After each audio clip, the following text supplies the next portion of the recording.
Bom, coloca para mim o mosaico aqui na tela. Pessoal, no início da tarde de hoje, né, a defesa de Marcelo Rios falou em plenário, né, que o ex-guarda municipal, gente, não tem nada a ver também com a morte de Marcel Colombo. Marcelo Rios era quem executava e guardava, né, o armamento aí do Jamilzinho, do Jamil Nome Filho, de acordo com as investigações da Força Tarefa da Omertá. O Cidade Alerta ouviu o Márcio Vidal, advogado de defesa de Marcelo Rios, sobre, né, a situação ou não, né, da participação do Marcelo dentro dessa história. Vamos ouvir. Não há nenhuma prova de que Marcelo Rios e Everaldo se conheciam ou se comunicaram de alguma maneira. Não há nenhuma prova. Nenhuma. Marcelo Rios nega conhecimento e não há nos autos nenhuma prova. A autoridade policial discorda da tese acusatória. Não haveria essa conduta praticada por Marcelo Rios. E não há, porque não há provas. Nenhuma. Metade da denúncia contra Marcelo Rios sobre o homicídio de Marcel Colombo.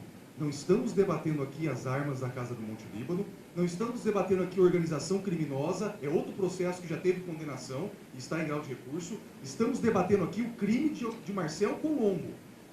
Uma das condutas imputadas fez contato com Everaldo para buscar informações. Metade da denúncia caiu. Bom, pela fala, doutor Vidal, né, defesa de Marcelo Rios, fala que não é para levar em consideração, ou não é o mérito ali do julgamento, as armas, aquele armamento de guerra, encontrado numa casa alugada pela família Nami, e quem estava dentro da casa, o Marcelo Rios. Foi o estopim, na verdade, né, da Operação Omertá. Doutor Márcio Vidal agora fala também sobre as crianças, né? Filhas da Elaine, ex-mulher do Marcelo Rios, que foram até a delegacia para serem ouvidas. Vamos entender um pouco, vai. Afirmou sentir medo de que lhe tirem de sua família, pois teria ouvido o policial dizer que o levaria para um abrigo e que ia cortar a cabeça de sua mãe. Mas ao final disse que não conseguiu ouvir direito. Claro, depoimento de uma criança de 5 anos, mas ele é muito claro em dizer qual era o medo dele. A menina de 7 anos. Em relação aos dias que passou com a mãe e o irmão na delegacia, disse que não era legal, porque a comida era do presídio. E não podiam ver desenho na televisão, 5 noites, que ficava no quarto e que passava a maior parte do tempo, pois passavam apenas filmes. Além disso, disse que sempre eram acordados bem cedo com o barulho do carro entrando. Viaturas. Afirmou ainda afirmou ainda, entre aspas, fizeram coisas ruins, mas falaram que tratavam a gente bem. E durante aqueles dias, entre aspas, fingia que eles não existiam. Isso é real. Isso é real. É um laudo psicológico feito pelo poder público. Bom, pessoal, doutor Vidal agora fala sobre a questão do cliente dele, do Marcelo Rios, não ter participado dessa situação. A gente percebe, né, que a estratégia da defesa tem sido atacar a Polícia Civil, atacar a Força Tarefa e também os delegados, né, responsáveis por essas investigações. A gente separou um terceiro trecho, repete para mim o que o Vidal, pessoal, pontua nessa informação. Nessa parte, o doutor Marcelo Vidal, gente, o Marcelo Rios, né, não tinha contato, não tinha, né, nenhuma ligação com o Everaldo, porque o Everaldo tinha monitorado os passos do Colombo, tinha monitorado os passos do Playboy da mansão. Eles não teriam conversado, não teriam se encontrado, não teriam arquitetado absolutamente nada. Lembre-se que é a defesa do Marcelo Rios falando. Vamos ouvir, põe na quadrada. Marcelo negou qualquer contato com o Joanil, especificamente sobre o homicídio de Marcel Colombo. Confirma que conhecia, que foi através dele que praticou o crime da posse das armas. Marcelo admite. Mas não há nenhuma prova nos autos de que Marcelo Rios e Joanil fizeram qualquer tipo de contato à época do crime de Marcel Colombo. Nayara, vídeo, por favor, do delegado. Marcelo foi acusado de pegar informações com Everaldo. Já foi dito pelos delegados que isso não há prova de que isso aconteceu. Marcelo foi acusado de arregimentar Joanil. Horas.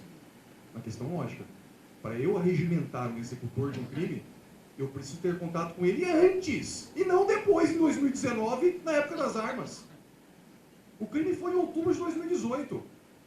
É uma questão lógica. Se ele está sendo acusado de ter chamado o Joanil, eu preciso provar que ele fez alguma espécie de contato por testemunha, prova telemática, telefônica. Ora, há várias interceptações aqui, vários diálogos telemáticos que ajudaram a elucidar o crime das armas e outros. Não se pode dizer aqui de forma banal, mas é claro que eles não iam falar por telefone. Ora, há questões aqui faladas por telefone que foram usadas em outros processos. É um argumento que é irrefutável, não é? Não tem prova porque eles tomaram cuidado. Nós não podemos banalizar assim a racionalidade do processo.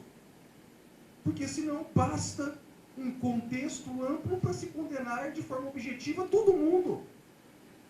Basta um grupo que foi acusado e condenado, mesmo que se tenha recurso, por um arsenal em 2019, para pegar um caso não solucionado e dizer, foi eles também. Bom, pode encher a tela para mim enquanto eu narro aqui, ó. Enquanto o Dr. Márcio Vidal fala, um abraço, eu conheço muito bem o Dr. Márcio Vidal. Pode soltar a sonora, eu quero a sonora aqui. Isso, a fala dele, sem áudio, pode ser em áudio mesmo. Eu quero que vocês reparem aqui, ó, na expressão facial do Marcelo Rios.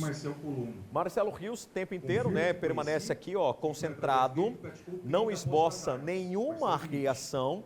Alguém totalmente frio, né? Alguém totalmente frio aqui. Pessoal, daqui a pouquinho eu volto a falar sobre esse julgamento, o julgamento da semana, né? Do mês de setembro, dos réus envolvidos na morte de Marcel Colombo. Bom, vamos lá falar sobre os ataques, né? Que a Polícia Civil e também os delegados de polícia vêm sofrendo diante desse julgamento. A DEPOL, pessoal, informou que repudia as declarações, né, da Eliane Benites de ontem, e também da defesa de Marcelo Rios, do Dr. Márcio Vidal, que a gente viu agora há pouco, e que vai adotar todas as medidas cíveis e criminais para responsabilizá-los, tá? A nota reforça ainda que a conduta da testemunha já havia ocorrido em 2019, ano em que o réu foi condenado por homicídio. O texto destaca ainda que atacar, abre aspas, com fatos inverídicos, a honra pessoal do agente público que investiga, acusa ou julga é uma prática reprovável que já não surte mais efeito, tá? Perante a opinião pública ou perante a justiça criminal. Fecha aspas. A ADEPOL considera ainda que se trata de uma ofensa gratuita que não desmerecem a investigação policial e nem a ação penal. E a gente lembra também, tá? Que o Jamil Nami Filho, o Jamilzinho, alegou sofrer tortura no dia de ontem. A associação reforçou a nota que serve como resposta para todas as falas do mesmo teor, independente de quem fez a alegação e que medidas serão tomadas contra todos. Daqui a pouco eu volto a falar sobre a Operação Obertá.